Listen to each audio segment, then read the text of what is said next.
Let's make a map for Mount St. Helens with GMT and add a few GPS station locations to the map. We do this as a shell script. So we start out with a indicator of which shell should interpret this, and we say it shall be the bash shell. And we start the GMT session, GMT begin. We want the output to be called St. Helens _ map, and we want it in PNG and PDF format at the same time. We end our session at the end here, and in the middle, we're first starting out creating the DEM, the digital elevation model, using the GMT provided earth relief or topography in 1 arcsecond resolution. We're using grid image for that. The map boundaries are given here. I'm not going to read those out. And we're using a Lambert projection that is 4 inches wide and default illumination. If you use this command, you'll end up with this. This should look familiar. Again, this is the one-liner to visualize topography. But here we see Mount St. Helens. North is up here. This is the horseshoe-shaped crater.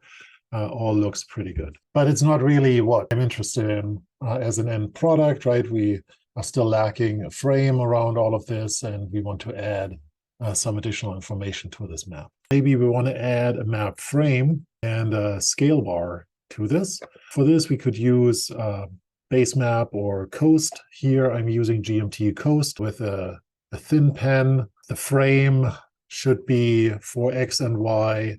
The annotated tick marks are every 0.1 degrees, and the fine tick marks at every 0.01 degrees. We want annotations to show on the western and southern side, and nothing on the northern and eastern side. How to make a scale bar is shown here with -L and G, the command. This gives the location of the scale bar, and this gives the width and length of the scale bar. So if we look at the map now, you can see that the scale bar here is centered on -122 degrees, so 122 degrees west, 4605 degrees. We say the width should be 5 kilometers, so it's 5 kilometers long, and we want to add a label. Now the frame is shown around here. We can see that we have annotations every 0.1 degrees and fine tick marks 0.01 degrees. Now, obviously, this is not shown in decimal degrees, so that might not be intuitively obvious. But I don't like that frame. Way too much ink for me.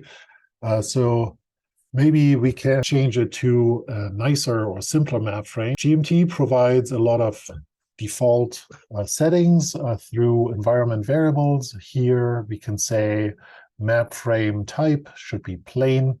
Again, you can find all of these variables in the GMT documentation.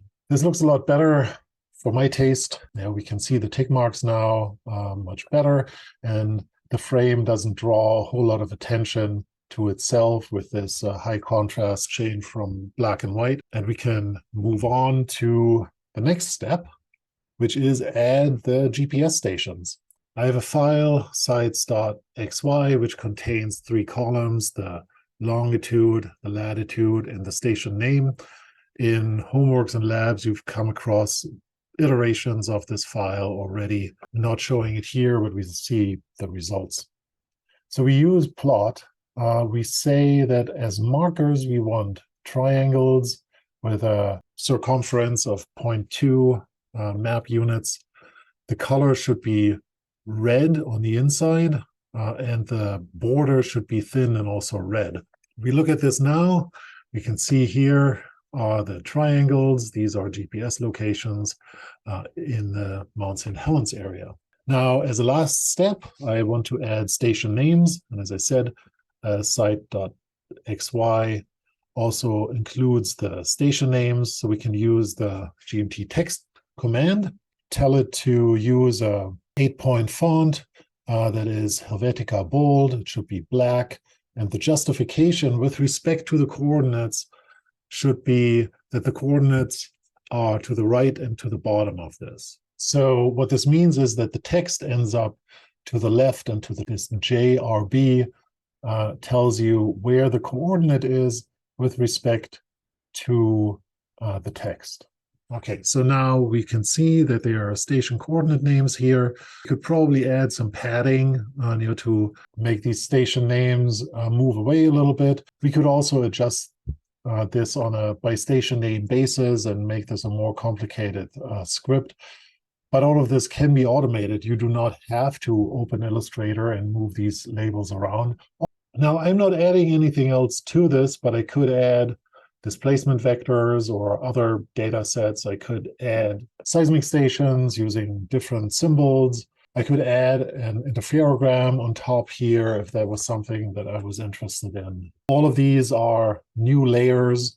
Take care of how you're layering data. This is a simple plot that is fairly quickly put together.